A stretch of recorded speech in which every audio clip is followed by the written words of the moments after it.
So the World Cup is less than 2 months away. We've seen England play Italy and Germany in the last two games of the Nations League. Relegation from the Nations League top tier, but obviously the game against Germany on Monday was a 3-3 draw, exciting game. England gets some goals, end the losing run. So James Olley was at both games and I was at the Germany game last night. James, how do you feel England standing at the World Cup right now? That form's a little bit patchy, but I guess the game against Germany boosted confidence a little bit.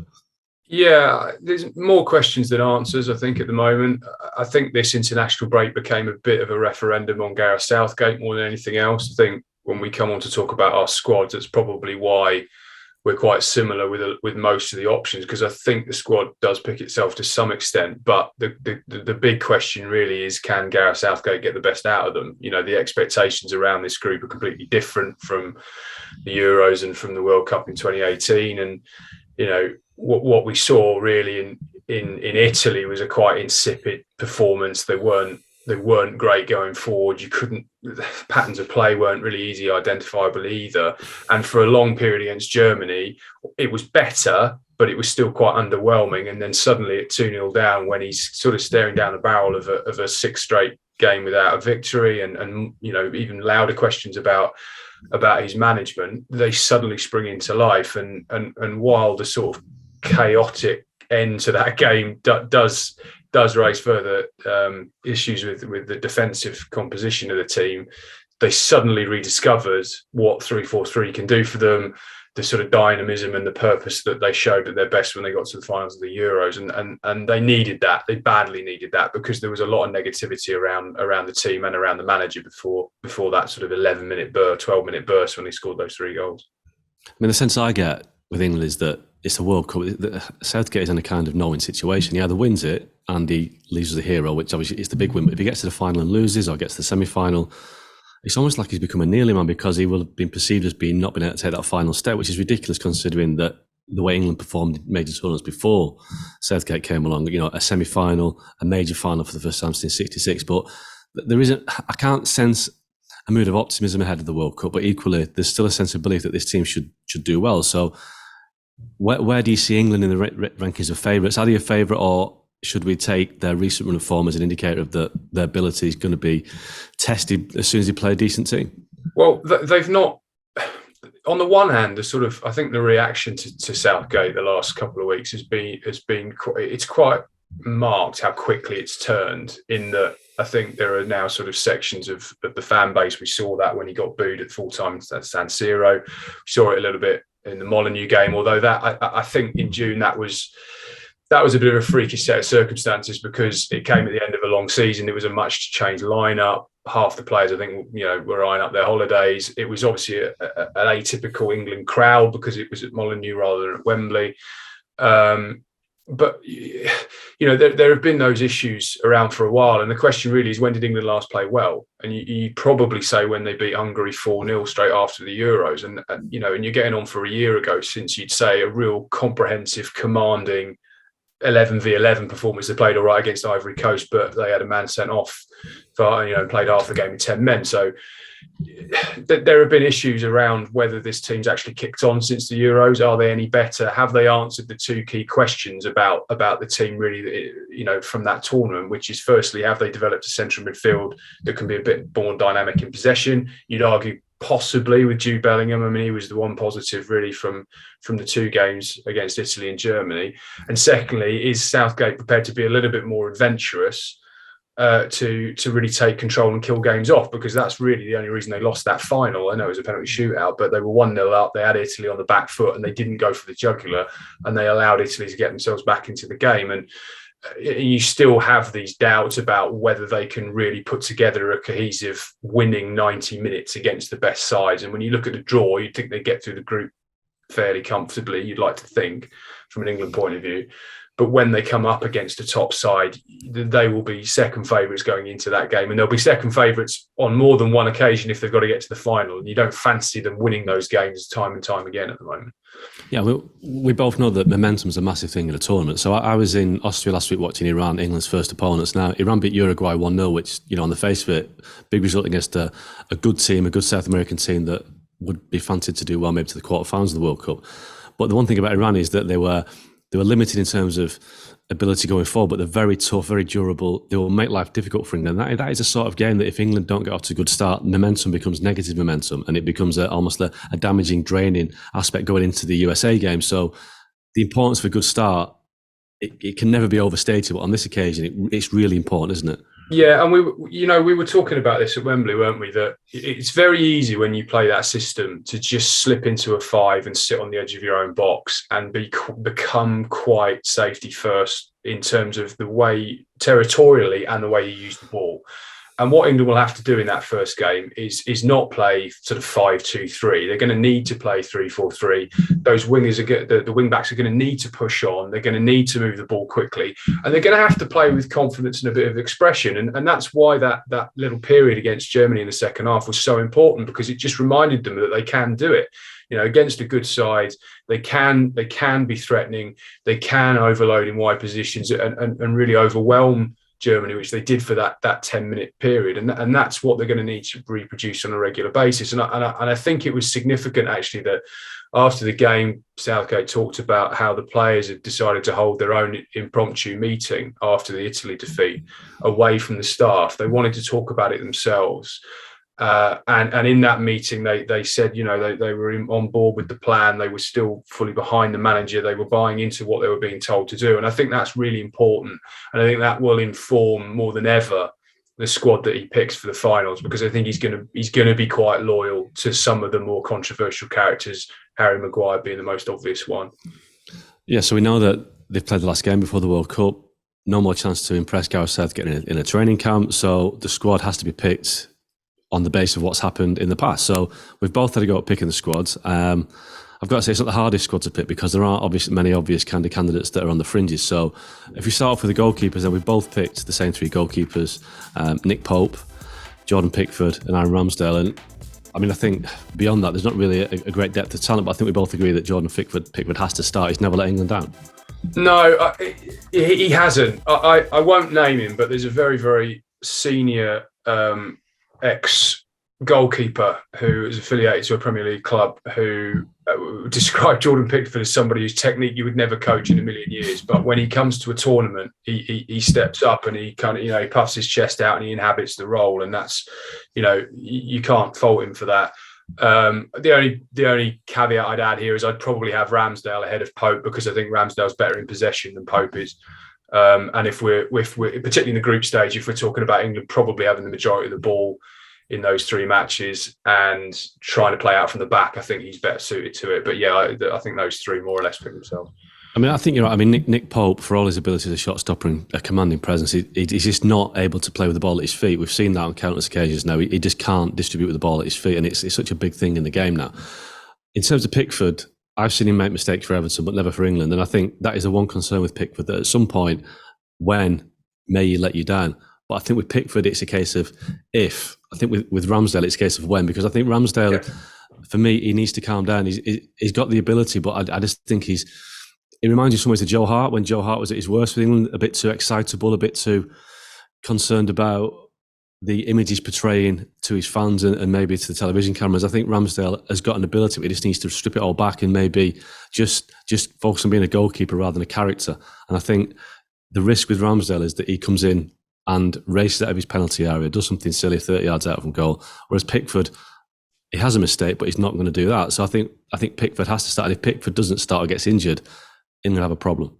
Yeah, international football, for a goalkeeper, there are, particularly a top team, there are spells where you don't do anything, and you have to be content with that. And the best goalkeepers are the ones that stay focused and don't expend their energy trying to somehow get involved in the game, which you sort of suspect that Ramsdale would, from a good place, wanting to show that he can be there, wanting to show that he can step up, but he sort of expends too much energy trying to do that, when you just want that more calming, that more assured, confident presence. That, not that we're saying Jordan Pickford is that, but of the 2 that are both clearly ahead of Nick Pope at the moment, yeah, it's got to be Pickford. Now, in terms of defenders, I've gone for 10, you've gone for 9, but I think the only kind of things that stand out are that we've both picked Harry Maguire, and neither of us have picked Trent Alexander-Arnold. So I think in terms of the right back situation, I just think we've got such a depth of talent. You know, Reece James, Kieran Trippier, Kyle Walker, that Alexander-Arnold's been so poor for Liverpool this season. We both know that Gareth Southgate has overlooked him in the past, and he didn't play in either of the games against Germany and Italy. I just think that it might not be day one in Liverpool, who think he's the world's best right back, a modern day Cafu, but let's be honest, his defensive performances this season have been awful. So that's why he's not in my squad. I'm pretty sure similar reasons for you. Yeah, he is currently the fourth choice right back for England, and even in a squad of 26, if you were playing four at the back and he was a little bit further up the pecking order, you could find a way in. But I can't, with Walker playing as the right-sided centre half, and obviously therefore could provide cover at right wing back if you assume they're going to stick with this system. You pick Trippier and James. So if Walker starts as right side centre back, James, you would guess from what we've seen over the last week, is going to be the first choice right wing back. Then Trippier provides your cover there. You don't need another player in that position. It came down for me as a choice between Cody and Alexander-Arnold, and I realised that from a footballing point of view, that's going to sound insane to some people, because there's this sort of clamour to anoint Alexander-Arnold as the new Cafu, as you say. And look, he's obviously a tremendously gifted player going forward, but there are a number of reasons why I didn't pick him. He's not done it for England, and you can argue that he's not had the chance to do it for England, and that's fair. And I think the criticism of Southgate over Trent would be more relevant a couple of years ago, when he was playing very, very well, Liverpool winning the league, Champions League finals, they were, and they were defensively absolutely rock solid. I could understand that. Now, I mean, I think every Liverpool game I've covered this season, he's made a mistake leading to a goal, and I just don't see how he gets in ahead of the way that Trippier started, the way that Kyle Walker started. And Reece James has come back from injury of late. So it's a tough one, because I appreciate that if he does leave him out, he's going to get an awful lot of stick for it. And he has become, in sort of certain parts of the English media, the celebrated one who needs to be in at all costs. But I haven't looked at England lately and thought, you know what, Alexander-Arnold would fix this. You know, it's just not the problem position. We're talking about probably the biggest strength in depth of any position in the England squad is at right back. So leaving one out, even if some people think he's the best one, I don't think he's the biggest mistake that Southgate could make. And also, when we're talking about Alexander-Arnold versus Cody, Gareth Southgate doesn't want to pick 26 players for this tournament. Let's just make that clear. He doesn't want to pick 26 because he's got this big thing about players that don't play becoming problems around the place, and the wrong messages getting out, and people starting to chat, and they get bored. They're there for 4 or 5 weeks, particularly somewhere like Qatar. There's not going to be a lot to do. They're not going to be able to get out very much. And that negativity can start to permeate the camp, and he's really mindful of that. And if you've got a player who's not going to play, he'd rather have Connor Cody, who, remember, Steve Holland described as England's player of the Euros, even though he didn't play at all because of what he brought to the group behind the scenes, than someone like Alexander-Arnold, whose character is perhaps not as team orientated as maybe someone like Connor Cody. I mean, because it's a 26-man squad, there's one element to this, and this is purely, throwing it out there, that if you wanted to include Alexander-Arnold, if Southgate was ever going to go to a 4-4-2, you could put him in right midfield with a Trippier or a Walker behind him at right back. And I do think that Alexander-Arnold, with that security and protection behind him, would be a real asset. But nobody plays 4-4-2 anymore. The only thing is, if you had him in midfield, again, it would cause a lot of questions. Why put him in midfield? He's not a midfielder, but he could fill in the central midfielder spot. He could play at the right.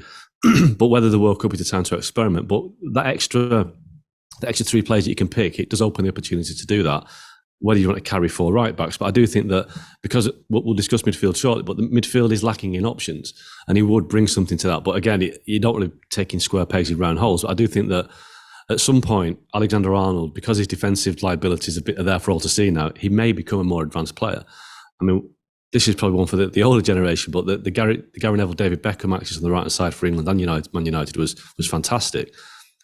Alexander-Arnold has the Beckham quality in him in terms of his crossing ability, his athleticism, but he can't defend. So that's where it would work in terms of a strong right back with Alexander-Arnold. But I don't think that Southgate's going to take that risk in a World Cup. I just don't think it's something that he would want to consider.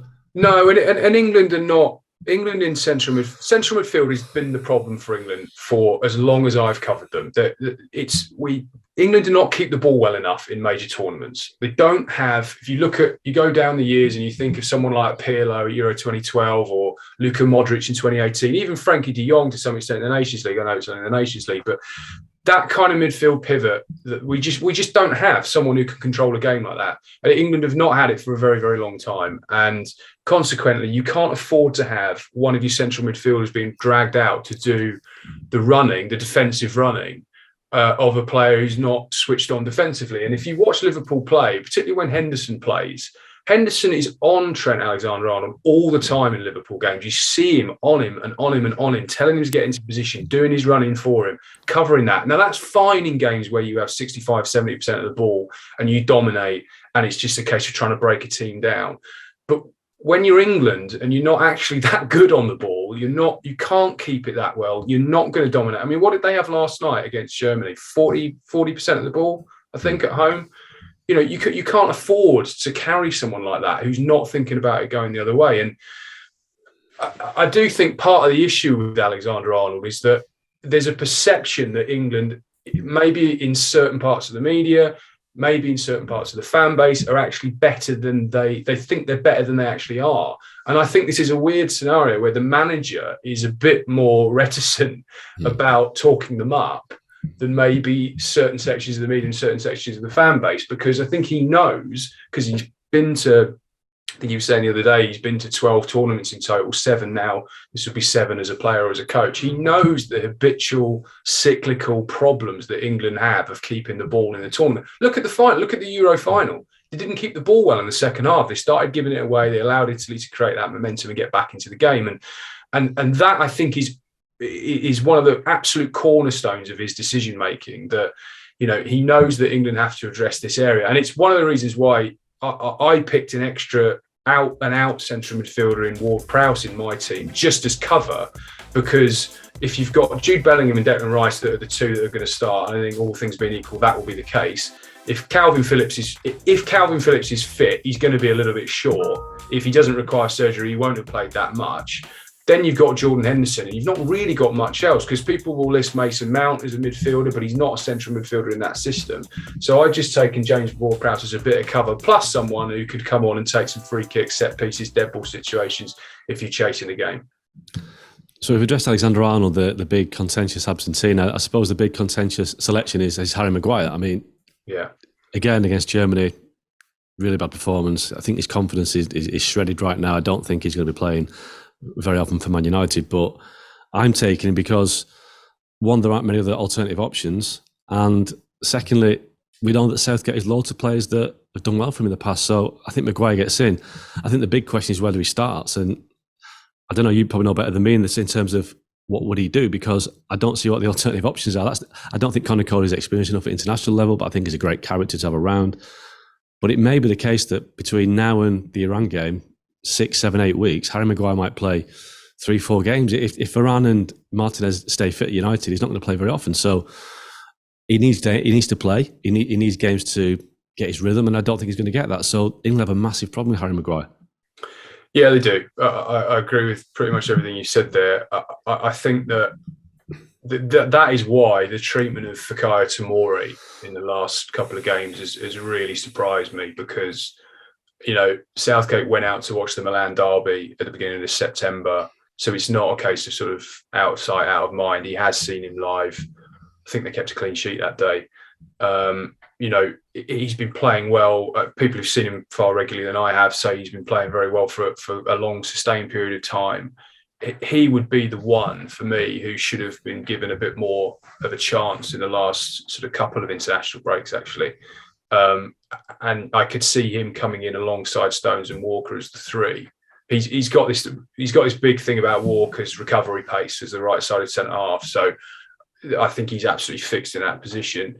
Stones, I know Stones picked up an injury last night, but sort of initial soundings are that it's not that serious. So he should be back and ready to go. Obviously good on the ball. John Stones can bring it out from the back. Tomori would be the third one for me. I think I would pick him to start ahead of Maguire. But I think you just have to, with Maguire, it's difficult because he looks shot. He looks completely shot at the moment as a player. But again, it comes back to that, what's he done for England in the past? And I suppose if you apply the same sort of logic to Pickford, then you have to give Maguire some leeway there. But yeah, I think we're both picking him on the basis that he's going to play a little bit more than it looks like he is at the moment for United. I think if he hardly kicks the ball for United between now and November, I don't think you can take him. But assuming that he plays half a dozen games, that'll probably be enough. Yeah, I mean, I think if he doesn't kick another ball for United between now and then, I think he goes in the squad. I just think it'd be such a massive decision by Southgate not to pick him in a 26-man squad. But in terms of playing, I think it's really difficult. And I do think that we know over the years, the England fans have always targeted one player. And, Maguire in recent games has been booed, not to a massive extent against Germany, but there was a murmur of boos, and then fans were singing his name as well. So it's almost like there's a split amongst the fans as to, shall we support Harry Maguire, shall we boo? I just don't understand why they would boo Harry Maguire, why they would boo any player in an English shirt. It just doesn't make any sense to me. But that is unfortunately the nature of the England crowd. They do go after players. I don't know what it is. It's almost like a circus these days when they have to pick a villain. I think what Harry Maguire gives you is he gives you honesty. I think he gives you, what you're going to get from him, but you can't escape the fact he was really bad against Germany, and his confidence is clearly on the floor. So I think he goes, but I just don't think you can start him. I think the lucky thing is that the games are against teams which shouldn't challenge. Well, this is a classic English mentality. It shouldn't challenge England too much, but once you come up against a team that's got a lot of pace, a lot of movement, if he's not in form, he's not playing well. I think he's a liability. Maguire's always been at his best. I think if you think about that Leicester team in particular that won the league, they were a counter-attacking side. They would sit on the edge of their own box. I know England counter-attacked against Germany, but I think he's short of match fitness. As I say, he's short of confidence. So it's not a good example for this. But generally, when Maguire's been at his best, it's when a team is quite defensive. He can read the game well. He can play out. He can help transition. And at his best, he's a solid defender. It's when I think part of the issue is that when teams push up the pitch, when they have a higher defensive line, he looks very cumbersome. He's turning. He's very slow. His recovery pace is not good. And he can get caught out of position quite easily. And I think maybe he's become a little bit of a lightning rod for the team that some England fans want to see. They want to see England on the front foot. They don't want this team camped on the edge of their own box, soaking it up and then trying to go and hit on the break. As exciting as it can be when you watch Foden, Sterling and Kane link up as they did. And it is a strange one. I think you're right about it, them being divided. I noticed in Italy, actually, in the San Siro, they sang his name as well. So I think there's among the core group, I think there's still a retention of support for him. His track record, his character, he's a good guy, Harry Maguire. I think he's, character's important to Southgate. We've seen that. It's probably part of the reason why maybe he's not picking Alexander-Arnold. I don't know. But Maguire goes. But I agree with you. He's a very doubtful starter at the moment. Now on the forwards, I think there's some that just pick themselves. Harry Kane, Raheem Sterling, Bukayo Saka, Phil Foden. And I think, these guys are going to go. And I think that the big question mark is Marcus Rashford and maybe Jadon Sancho. So I've gone for Rashford. I think that I'm not picking him on form. I've seen quite a bit United this season. Although he's scoring goals, he's not playing particularly well, but he's got pace, he's got experience in the international game, and he is a big game player. The one thing you'll say about Rashford is that he scores goals in big games, Liverpool, Chelsea, PSG over the years. He does deliver. He's frustrating character, but he does deliver. And I think he will get in the squad because it's a 26-man squad. Sancho, I don't think Sancho's done enough. I think he's got other maybe better options right now than Sancho. I think Sancho misses out, but I think Rashford, you have to take him because you need that X factor, I guess. Yeah, and he's got experience at this level, which is why, one of the reasons why I took him. He was, if you go back to the Euros, Kane hardly got a break, but when Kane did come off for 5, 10, 15 minutes here or there, it was Rashford who was playing through the middle. And I don't think Southgate would have forgotten that. I think, if he can continue his form at United, then he probably will squeeze in. Tammy Abraham is probably well, not nailed down that role, but he's probably the first in line for the backup role to Kane at the moment, because obviously Calvert-Lewin's out injured. Ivan Toney, I think they just called him up to have a look at him. Some players, I don't know this was the case with him, but there are some players who get called up and then you put them through a couple of England training sessions. You quickly think, not sure about him at this level. No idea if that happened with Toney, but it would maybe suggest why he's not played a single minute. But it would be bizarre really to take him and then, with no caps, no experience, to suddenly throw him into a World Cup. If, what happens if Kane gets injured? That's obviously the eternal fear for Southgate. So I think Abraham obviously is probably the backup to Kane, and then Rashford could play there, but he also could play off the left. He does offer that versatility. Sterling obviously picks himself. Foden, I think Sterling, Foden, and Kane are pretty much nailed on as the front three. Grealish is still an impact player off the bench. Sancho is funny because Sancho, you sort of thought. I remember a couple of years ago there was all this chat about whether Sancho, Kane and Sterling, I think it was, people were saying, is this the best front three in world football? I remember that debate at the time, which obviously was a classic example of people getting slightly carried away. But he's just not quite kicked on in the way that Southgate, I think, would have wanted, even though his form for United has been better this season. Now, I've picked a real wild card in my front forward options. I've gone for Anthony Gordon because there's a 26-man squad, and I think because, like I said, there are certain players that are definitely going to get in. I've gone for Gordon because every World Cup, most England squads have a late arrival in a World Cup squad, and I've seen a bit of Gordon in recent months, and he's got real pace. He's really direct. He's by no means the finished article, and I'm not suggesting he starts in the World Cup. I think if you're playing in the tournament and you're in the last 20 minutes of a game, you're in extra time, and the opposition's tiring, Anthony Gordon running at you would absolutely terrify a lot of defences. Now, that for me is why I'd put him in the side. I think with 26-man squad, you can take a gamble. Now, I know you haven't taken a gamble player like that, but is there a player out there you think that could just break in between now and then that has got the ability to just persuade Southgate to take a chance between now and the World Cup? No, is the short answer. I kind of feel that in that bracket, I mean, neither of us have taken Jarrod Bowen, have we? No. So, Jarrod Bowen's someone who performed that role. I think he's the man in waiting for that kind of role, for sort of impact, go and run at them and try and get us back into the game through sort of a direct running style. I sort of picked Rashford for that reason. I know he's a slightly different type of player, but as I say, if he plays off the left and he does give you that pace on the transition in particular.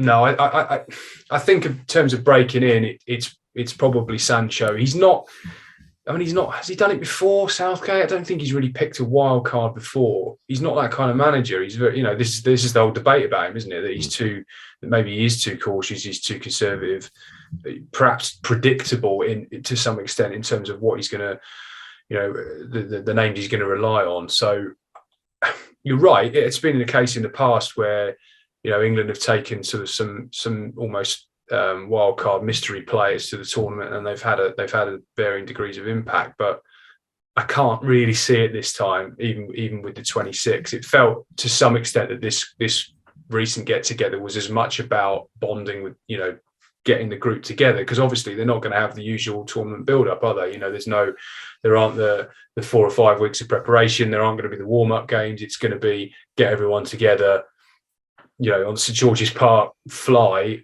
train and play. That's it. There's no time. So I don't see him trying to integrate a new player into the sort of messaging and the methodology of the team at this late stage. So England have been knocking on the door last couple of tournaments, semi-finals in Russia 2018, final of Euro 2020. Are they getting nearer this time, or have they peaked and is their best chance gone? In other words, are they going to win the World Cup? The eternal question. I don't think they are going to win the World Cup. I think that they will perform better than the pessimism around the team has suggested over the last probably 2 or 3 international get-togethers. But I just fear this time that, you look at the Euros and the World Cup in 2018, they benefited from a kind draw. obviously they had pretty much home advantage in every 6 of the 7 games at the Euros last year. They had everything in their favour. It did feel like the Euros was the one. I don't like writing them off, but I just don't see them at the level to go and beat, say, a France and a Spain, or a France and a Brazil. You know, if they're going to have to beat 2, maybe 3 elite sides back to back to win a World Cup, I just think that's beyond them. What do you think? I mean, I'm obviously the arch kind of negative outlook for England, because I've just seen England so many times knock on their own, fail to deliver. I think this time, I'm probably more optimistic than other people, because I think the group is a good group. It's an awkward group because they'll be expected to win each game, and it's difficult when you're playing teams that you're expected to beat. I think they get through the group, and I think the fact that, you know, France are a level above, but France are in a bit of chaos at the minute. You know, is Pogba going to be fit? Is Kante going to be fit? Mbappe doesn't seem to know whether, you know, what sort of form he's in right now. I think that there's no obvious strong team out there. I think Brazil look to me as favourites. I think Brazil have got a great squad, but Brazil have failed a lot of times in World Cups recently. So there's not an outstanding team. England aren't an outstanding team right now, but I do think that if they get some positive momentum, and I do think the second round could be quite tough if they get a Senegal or a Netherlands. I just think when you've got someone like Harry Kane in your team, you've got Phil Foden, Raheem Sterling, you've got great attacking players. Attacking players are decisive in games, that they win the big games. So I can see England doing well. I can see them getting to the semi-finals. If they're in the semi-finals, then who knows? But if you ask me now, I don't think they'll win it. But I do think that if they get through a good group, I think they've got a chance, as good a chance as anybody, because there's not an outstanding team right now in Qatar. Yeah, if you look at, I mean, a lot of the top sides in Europe have been struggling badly at the moment. Obviously, Germany lost to Hungary, and as you said, you mentioned the problems with France, and there's not a lot of consistency out there. And this is a Winter World Cup. This is the great unknown. The timing. I don't know about you, but I sort of think the first round of matches aren't going to be great, because I just think it's going to be a bit of a mess, because teams are going to get out there. They're going to have 2, 3, 4 training sessions maybe to get themselves up to speed, and then they're going to play. And you know, when you think about, normally these players have got 3, 4, 5 weeks maybe of tactical preparation and detailed work that they do. They're going to have to learn as they go, so you might not have to be the finished article. You don't have to turn up in Qatar as the finished article to win it, and that is a positive for England, because they are very much not the finished article at the moment. And the only good thing for England is Italy can't stop them, because Italy didn't qualify. Thanks so much for watching ESPN on YouTube. And for more sports highlights and analysis, be sure to download the ESPN app. And for premium content and live streaming, subscribe to ESPN Plus.